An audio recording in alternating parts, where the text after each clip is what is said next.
Estamos de volta com o Globo Comunidade, que hoje fala das eleições e das escolhas que faremos nas urnas amanhã. Muita gente diz que nós, brasileiros, não sabemos votar, não sabemos escolher bem nossos candidatos e nem mesmo lembramos de quem recebeu o nosso voto nas eleições anteriores. Será que isso é mesmo verdade? Isso eu lembro. Me lembro sim. Você acha que votou bem? Não votei bem. Se você vai pôr uma pessoa lá, você tem que pôr uma pessoa que você confia nele, né? Então a gente até ultimamente tem empunhado, votar é importante, vai lá e vota e acabou. Daí você não lembra nem para que você votou. Eu acho que eu não voto consciente, não. O que eu votei para eles não se elegeram. Lembre, na verdade, se for olhar bem, nada fizeram, né? Costuma acompanhar o desempenho dos candidatos depois, quando eles são eleitos, o que eles estão fazendo? Muito pouco, na verdade, sabe? Porque eu acho que todo brasileiro só acompanha só na hora que vai voltar a eleger novamente, né? Que não deveria ser assim, deveria acompanhar mais, né? Para cobrar mais, né? Eu mando e-mail, eu cobro. Até mês passado mandei um e-mail para um. Por quê?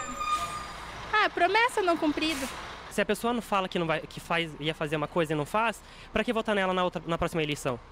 Nós estamos agora no pátio da reitoria da Universidade Federal do Paraná, em Curitiba. E é com o professor de Ciências Políticas da Universidade, Sérgio Braga, que nós começamos agora o nosso bate-papo. Bom dia, professor. Tudo bem? Tudo bem. Muita gente nem se lembra em quem votou nas últimas eleições. Nessa campanha a gente falou tanto em voto consciente. Como votar com consciência, com responsabilidade, professor? Exatamente. Em primeiro lugar, é preciso esclarecer ao eleitor que o sistema eleitoral brasileiro, né, ele coloca uma série de obstáculos a um voto consciente, vamos dizer assim. Porque tem uma quantidade de candidatos muito grande e a campanha eleitoral é muito centrada nos candidatos ao executivo. Muitas vezes os candidatos às assembleias estaduais, os candidatos à Câmara dos Deputados e ao Senado, são colocados em segundo plano na campanha eleitoral. O eleitor tem que tomar muito cuidado na hora de votar, né? E o primeiro passo que ele tem que fazer é ver em quem ele votar, tem que procurar pesquisar sobre a trajetória anterior do candidato, né? O partido que ele é eleito, ou o partido que ele é filiado, ou os partidos que ele foi filiado ao longo da trajetória dele, saber se esse parlamentar está ou não envolvido em irregularidades, denúncias de corrupção, desvio de verba pública. O segundo passo, né, é tentar fazer um voto coerente, né? Se o eleitor vai votar num candidato X para o Executivo ou para o Senado, né, tente votar num candidato que se assemelhe politicamente a isso. Porque se votar num candidato que seja muito diferente do candidato ao Executivo, né, o custo para esse candidato ao cargo executivo eleito montar uma base de governo vai ser muito maior. Porque ele vai ter que usar mecanismos, nem sempre lícitos, né, para cooptar esse candidato. Analisar as propostas do candidato ao executivo, as propostas do candidato ao legislativo e ver se elas se assemelham e se elas são compatíveis entre si.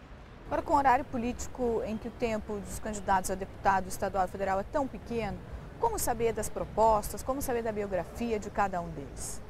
Aí é que entram as novas mídias, as novas tecnologias, né? Eu recomendo que o eleitor, né, busque informações, especialmente na internet, sobre esses candidatos, né? Analise os websites dos candidatos, mas não só os websites oficiais, né? Entre em programas de ONGs, programas organizados pela imprensa, que procuram monitorar os parlamentares, né? Que procuram colocar subsídios ao eleitor para que ele tem acesso às informações sobre os parlamentares. Em última análise, o grande responsável por todos os problemas que existem no sistema político e na política brasileira é o eleitor.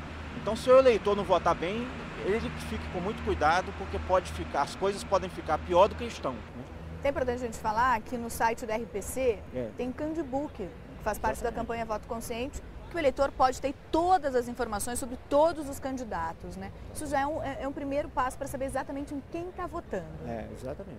Essa é uma excelente iniciativa, né? Uma das iniciativas, por exemplo, todo o programa Voto Consciente, né, é uma ferramenta importantíssima para o eleitor, não só escolher o seu candidato, mas também para ele saber como funciona o sistema político brasileiro de uma maneira geral.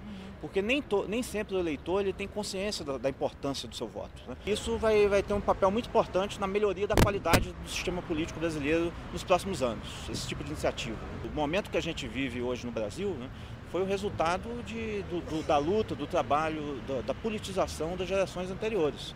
Se hoje nós temos uma democracia razoavelmente consolidada no Brasil, né, ele se deve ao fato de que o eleitor usou bem o seu voto anteriormente. Agora, a nossa geração, né, tem o grande desafio de melhorar a qualidade da democracia brasileira. Então já não é mais apenas lutar pela democracia, como foi o caso da campanha pelas diretas, já não é mais apenas lutar pela consolidação do princípio da alternância no poder e pela institucionalização da democracia brasileira, né? Agora, o grande desafio que nós temos pela frente é a melhoria progressiva da qualidade da democracia brasileira.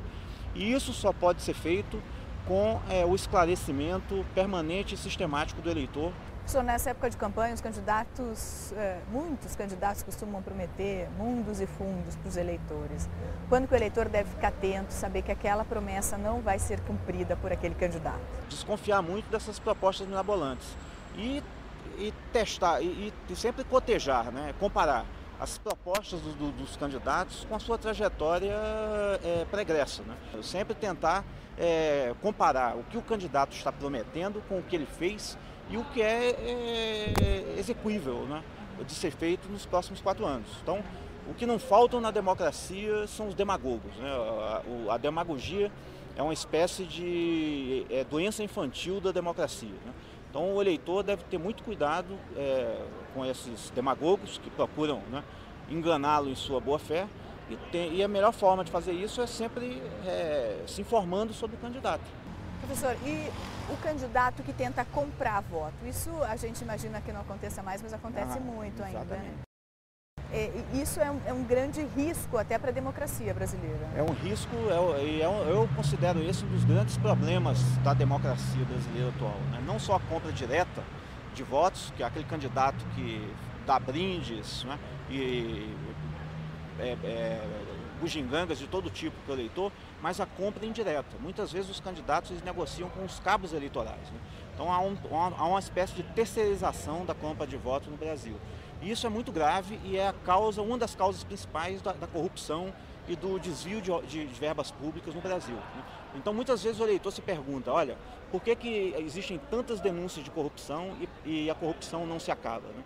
Justamente por causa disso, porque quanto mais a corrupção aparece, mais o voto vai ficando caro, porque as pessoas, como o risco para vender o voto é maior, os cabos eleitorais que vendem esses votos, eles vão cobrando mais caro. Então as pessoas, os políticos, os maus políticos vão tendo que desviar mais verbas públicas para comprar mais votos. Então muito cuidado com isso, aí a justiça eleitoral tem que estar em cima, né? E o eleitor e também é sempre o principal responsável por isso, principalmente o eleitor pouco esclarecido, né? Não evite vender seu voto, evite trocar seu voto. Às vezes a gente imagina, né? Não, meu voto é um só, não vai ter efeito, né? Mas infelizmente tem. Se todo mundo pensa dessa forma, né? Isso termina tendo um efeito né, cumulativo, um efeito perverso, conjunto, né, que é um dos grandes problemas do sistema político atual. Porque isso que faz com que a eleição no Brasil seja tão cara, né, e que haja tanto desvio de verbas públicas para financiar as campanhas eleitorais. Professor, amanhã está em um bom começo para mudar tudo isso, né? A gente tem a chance de mudar tudo isso, amanhã nas urnas. Exatamente. Então o eleitor ainda tem um tempo aí, né? Ainda tem um restinho de tempo para pensar bem, né? E meditar bem no que ele vai fazer ao teclar a urna lá, né? Procure ser o mais consciente possível, né? Se você tiver alguma em dúvida ainda, porque isso é normal ter dúvidas sobre o candidato, geralmente boa parte das pessoas só deixa para definir seu voto de última hora, principalmente para deputado estadual e deputado federal. Busque na internet informações sobre esses candidatos, vá lá no site do Voto Consciente, analise bem a vida do seu candidato, né, e vote com a máxima consciência possível.